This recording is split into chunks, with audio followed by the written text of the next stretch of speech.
ونعوذ بالله من شرور أنفسنا ومن سيئات أعمالنا من يهده الله فلا مضل له ومن يضلل فلا هادي له وأشهد أن لا إله إلا الله وحده لا شريك له وأشهد أن محمدا عبده ورسوله صلى الله عليه وعلى آله وأصحابه ومن تبعهم بإحسان وسلم تسليما كثيرا.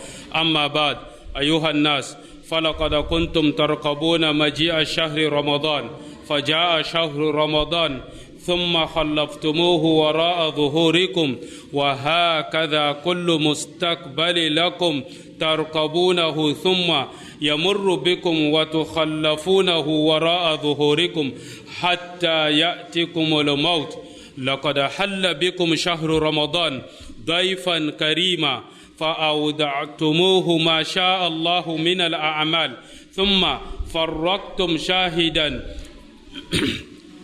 شاهدا لكم أو عليكم بما أودعتموه. لقد فرح قوم بفراقه لأنه تخلصوا من الصيام والعبادات التي كانت ثقيلة عليهم، وفرح قوم بتمامه لأنهم تخلصوا به من الذنوب والآثام بما قاموا به من أعمال الصالحة.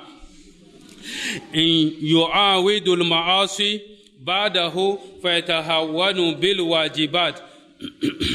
والفرق بين الفريقين عظيم جدا. إن علامة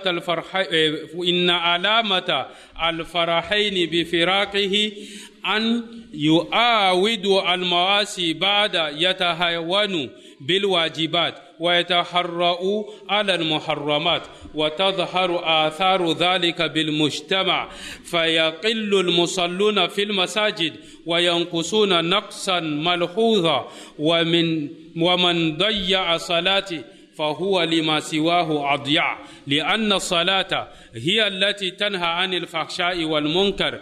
إن المعاصي بعد الطاعات ربما تحيط بثوابها فلا يكون للآمن سوى التعب. قال بعضهم: ثواب الحسنة بعدها، فمن عمل حسنة ثم أتبعها بحسنى كان ذلك علامة على قبول الحسنة الأولى، كما أن من عمل حسنة ثم أتبعها بالسيئة كان ذلك علامة على رد الحسنة. أيها الناس، إن عمل المؤمن لا ينقضي بانقضاء مواسم العمل. إن عمل المؤمن عمل دائم لا ينقضي إلا بالموت. واتلوا قول ربكم تبارك وتعالى: واعبد ربك حتى يأتيك اليقين. وقال سبحانه: يا أيها الذين آمنوا اتقوا الله حق تقاته ولا تموتن إلا وأنتم مسلمون. فلئن انقضى شهر الصيام وهو موسم عمل فإن زمن العمل لم ينقطع، ولئن انقضى صيام رمضان فإن الصيام لا يزال مشروعا ولله الحمد. واعلموا: ولئن قضى قيام رمضان فإن القيام لا يزال مشروعا كل ليل من ليالي السنة، حث عليه النبي صلى الله عليه وسلم ورغب فيه وقال: أفضل الصلاة بعد المكتوبة صلاة في جوف الليل. أقول هذا وأستغفر الله لي ولكم ولكافة المسلمين من كل ذنب وخطيئة فاستغفروه إنه هو الغفور الرحيم.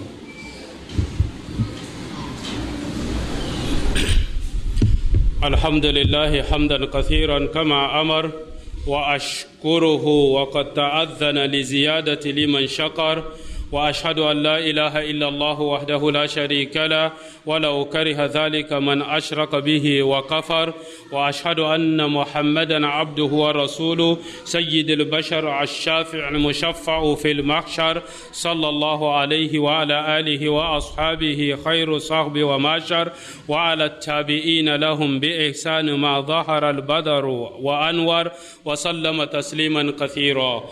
Louange à Allah, c'est lui que nous louons et dont nous implorons l'aide et le pardon.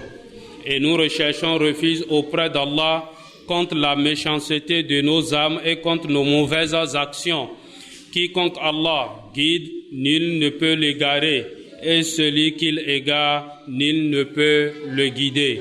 Je témoigne que le seul à mériter l'adoration est Allah subhanahu wa ta'ala, l'unique. Et je témoigne que Muhammad sallallahu alayhi wa sallam est son serviteur et son envoyé. Qu'Allah subhanahu wa ta'ala lui accorde sa paix et sa bénédiction ainsi qu'à sa famille, ses compagnons et ceux qui le suivront de la bonne manière. Ô vous les gens, il n'y a pas si longtemps que vous attendiez avec impatience la venue du mois de Ramadan. Puis il est venu et maintenant il est derrière vous. Et c'est ainsi pour toute chose future.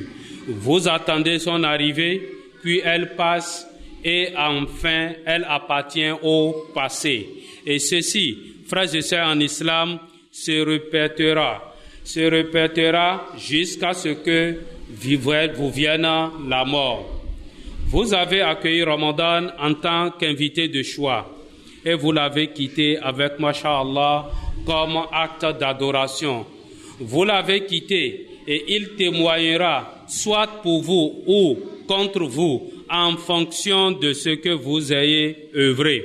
Certains ont été heureux de le quitter, ainsi ils ne l'avaient plus sur leurs épaules et ont été débarrassés de la difficulté du jeûne et de l'accomplissement d'actes d'adoration qui pesaient très lourdement sur eux. Waliyaz billah. Et d'autres, heureux de l'avoir accompli, heureux de s'être débarrassé avec lui des péchés et des turpitudes en y accomplissant des actes pieux qui méritaient de la part d'Allah subhanahu wa ta'ala le pardon et la miséricorde.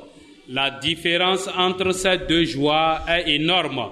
La différence se reconnaît de la manière suivante. Les premiers vont revenir au péché, vont négliger les obligations et se jeter sur le haram. Et cela sera facilement reconnaissable sur la communauté, n'est-ce pas, que le nombre de prières, le nombre de prières dans les mosquées va chuter de manière évidente et nous tous nous allons remarquer.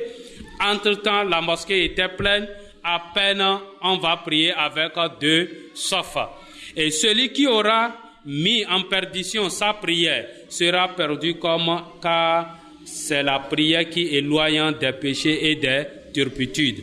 Lorsque les péchés suivent les bonnes œuvres jusqu'à les encercler, il ne restera de ces dernières que la fatigue. Certains ont dit, de nos pieux prédécesseurs bien sûr, thawabul hasanati ala hasanatu ba'daha faman amila hasanatin thumma atba'aha bihusna kana dhalika alamatan ala qabulil hasana al-ula kama anna man amila hasanatin thumma atba'aha bisayyi'a kana dhalika alamatan ala raddil hasanati wa adami qabuluha. Ils disent que la récompense de la bonne œuvre est celle qui suit après. Donc celui qui fait une bonne œuvre et qui la fait suivre par une autre bonne œuvre, cela est la preuve que la première fut acceptée. De même, la bonne œuvre suivie par un péché prouve que la bonne œuvre fut rejetée et pas acceptée. Ô vous les gens, les bonnes œuvres du croyant ne s'achèvent pas en même temps que les occasions où elles sont légiférées, mais en réalité, elles durent et ne s'achèvent qu'avec la mort. Lisez la parole de votre Seigneur Tout-Puissant qui dit « Wa'budu rabbaka hatta ya'tiyakal yaqin » Adore ton Seigneur jusqu'à ce que te vienne la certitude.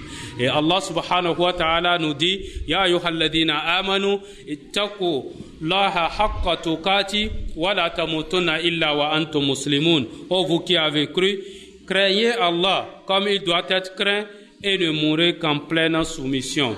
Ainsi, si Ramadan s'achève, car c'était une occasion d'accomplir de bonnes œuvres, alors les bonnes œuvres ne s'arrêtent pas pour autant avec Ramadan. Et si le jeûne s'achève avec Ramadan, il reste quand même légiféré même après. Et la louange est à Allah subhanahu wa ta'ala. Celui qui jeûne Ramadan et qui le fait suivre de 6 jours de Shawwal, c'est comme s'il avait jeûné tout le temps.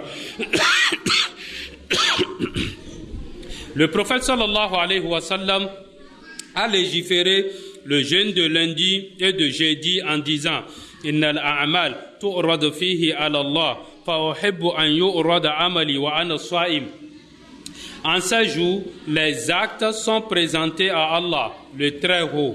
Par conséquent, j'aime que mes actes soient présentés alors que je jeûne.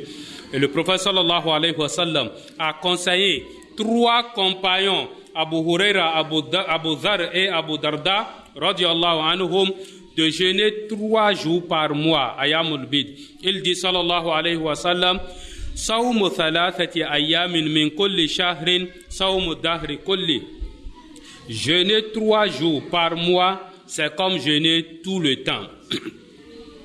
Le prophète sallallahu alayhi wa sallam a exhorté à faire de bonnes œuvres pendant les 10 jours de Zulhijjah et dont le jeûne. Il a même été rapporté de lui qui n'a pas délaissé le jeûne pendant 7 jours. Et il, sallallahu alayhi wa sallam, a dit concernant le jour de Arafat, yukaffiru sanata madiya wa sanata al-mustaqbala. Il a absous les péchés de l'année passée et future, c'est-à-dire pour celui qui n'est pas en hajj, car pour le hajj, il ne doit pas jeûner pendant Arafat. Il a dit, sallallahu alayhi wa sallam, afdalu siyami ba'da Ramadan shahrullahi al-muharram. Le meilleur jeûne après celui de Ramadan est le jeûne du mois de Muharram. Il a dit aussi concernant le jeûne du 10 de cette dernier, yukaffiru sanata madiya, il annule les péchés de l'année passée. Aïcha radiyallahu anha a dit ma kana an-nabiy sallallahu alayhi wa sallam yasumu fi shahrin yani sawmu tatawwun ma kana yasumu fi sha'ban kana yasumuhu illa qalilan bal kana yasumuhu kullu. Le prophète sallallahu alayhi wa sallam ne jeûnait pas un mois complet pour le jeûne surérogatoire. Il ne jeûnait pas Sha'ban, il en jeûnait que très peu et même presque entier. Si la prière de la nuit, ceci concernant les jeûnes, c'est pour nous montrer qu'il y a des jeûnes à faire même si Ramadan est parti. Et en ce qui concerne la prière de la nuit de Ramadan qui s'est achevée, alors elle reste aussi légiférée toutes les nuits de l'année. Il l'a conseillé sallallahu alayhi wa sallam et il insistait énormément en disant ينزل ربنا كل ليلة إلى السماء الدنيا حين يبقى ثلث الليل الآخر فيقول من يدعوني فأستجيب له من يسألني فأعطيه من يستغفر لي فأغفر له. Il dit, notre Seigneur subhanahu wa ta'ala descend chaque nuit au ciel de la terre au dernier tiers de la nuit et il dit, qui est en train de m'invoquer pour que je les ose? Qui demande quelque chose pour que je lui accorde? Qui demande le pardon pour que je lui pardonne? C'est ton Seigneur. Chaque nuit, ton Seigneur descend et voilà ce qu'il te dit.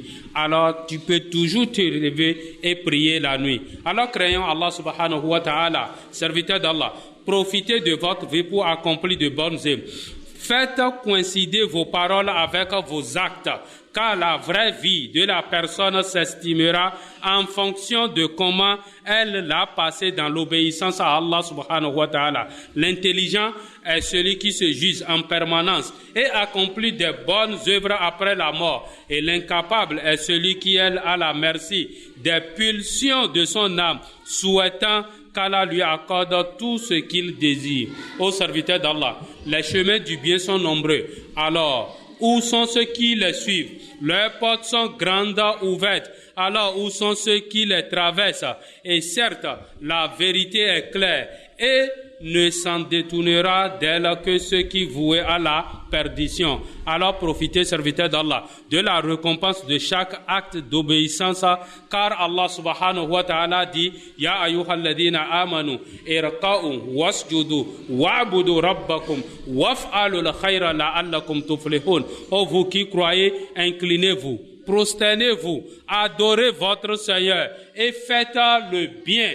Peut-être réussirez-vous. Sachez que vous avez à chaque instant besoin d'adorer Allah. Ce n'est pas uniquement pendant Ramadan, car vous adorez Allah, le vivant, celui qui ne meurt pas, L'adoration n'est pas réservée uniquement à un moment précis de votre vie, mais vous en avez constamment besoin, car viendra le jour où l'un d'entre nous souhaiterait pouvoir rajouter une dernière raka ou un tasbih sur sa balance des bonnes œuvres, ou souhaiterait effacer une erreur ou un péché. Allah subhanahu wa ta'ala dit: إِذَا جَاءَ أَحَدَهُمُ الْمَوْتُ قَالَ رَبِّ ارْجِعُونِ لَعَلِّي أَعْمَلُ صَالِحًا فِيمَا تَرَكْتُ كَلَّا إِنَّهَا كَلِمَةٌ هُوَ قَائِلُهَا وَمِنْ وَرَائِهِمْ بَرْزَخٌ إِلَى يَوْمِ يُبْعَثُونَ.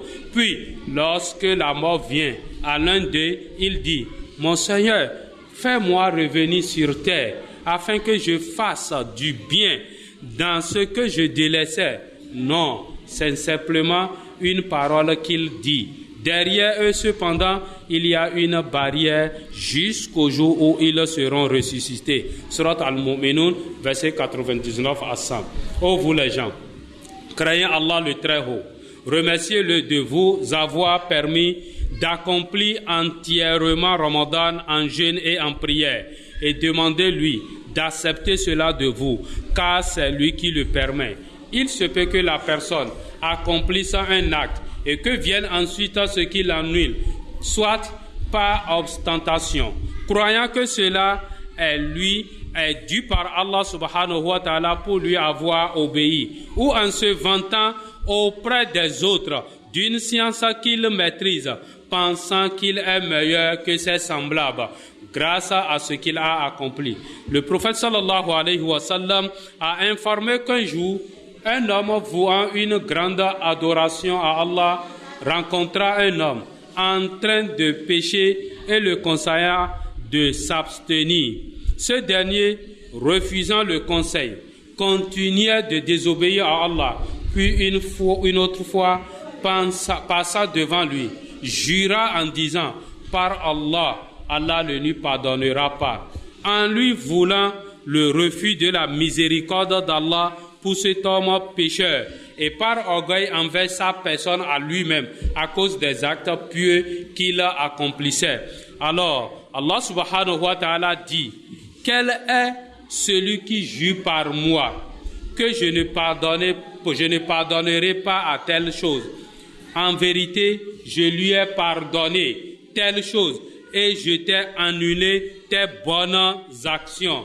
Voyez cet homme, il a dit une seule petite phrase qui lui a gâché sa vie et son au-delà, alors que la personne craigne que ses actions soient rejetées et non acceptées. Et par la même occasion, il doit énormément espérer la miséricorde d'Allah, car il a essayé de s'approcher d'Allah le Très-Haut en obéissant à ce qu'il a ordonné. Le prophète sallallahu alayhi wa sallam a dit: celui qui jeûne Ramadan avec foi en espérant la récompense, lui sera pardonné ses péchés passés. Et celui qui prie Ramadan avec foi en espérant la récompense, lui sera pardonné ses péchés passés. Et celui qui prie la nuit de Laylatul Qadr avec foi et espérant la récompense, lui sera pardonné ses péchés passés. Alors, toi le croyant qui faisais partie des pieux, à toi de ne pas retourner vers la désobéissance d'Allah subhanahu wa ta'ala,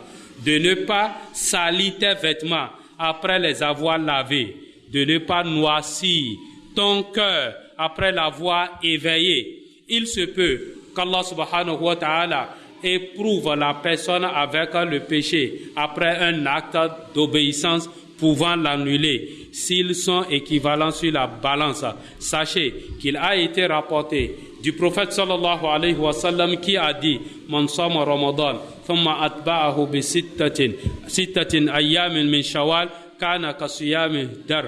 Celui qui jeûne Ramadan puis le fait suivre par 6 jours de Shawwal a 7 jeûner toute l'année.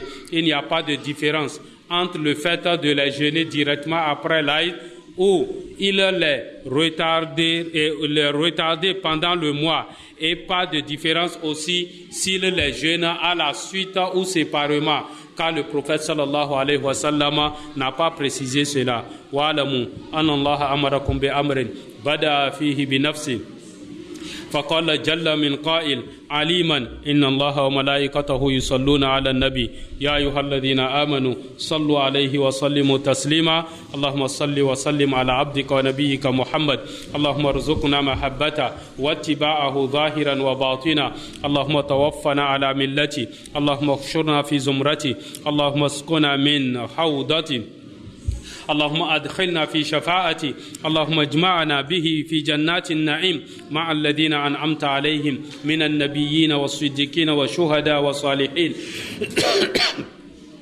اللهم ارض عن خلفائه الراشدين أبي بكر وعمر وعثمان وعلي وسائر الصحابة أجمعين اللهم ارض عن التابعين لهم بإحسان إلى يوم الدين اللهم ارض عنا معهم وأصلح أحوالنا كما أصلحت أحوالهم يا رب العالمين اللهم وفقنا جميعا لاغتنام الأوقات اللهم وفقنا جميعا لاغتنام الأوقات وإمارتها بالأعمال الصالحات وارزقنا اجتناب الخطايا والسيئات وطهرنا من هذه الموبقات إنك قريب مجيب الدعوات ربنا اغفر لنا ولإخواننا الذين سبقونا بالإيمان ولا تجعل في قلوبنا غلا للذين آمنوا ربنا إنك رؤوف رحيم ربنا آتنا في الدنيا حسنة وفي الآخرة حسنة وقنا عذاب النار سبحان ربك رب العزة عما يصفون وسلام على المرسلين والحمد لله رب العالمين قوموا إلى صلاتكم